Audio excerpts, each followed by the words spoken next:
একটা নামাজ ছেড়ে দিলে আপনার সারা দিনের সব ভালো কাজ শূন্য হয়ে যেতে পারে। বিশ্বাস হচ্ছে না?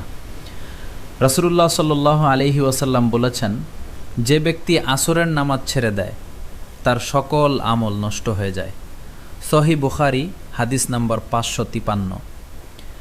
আরেক হাদিসে তিনি আরও কঠোরভাবে বলেছেন, যে ব্যক্তি আসরের নামাজ ছেড়ে দিল সে যেন তার পরিবার ও সম্পদ হারিয়ে ফেলল।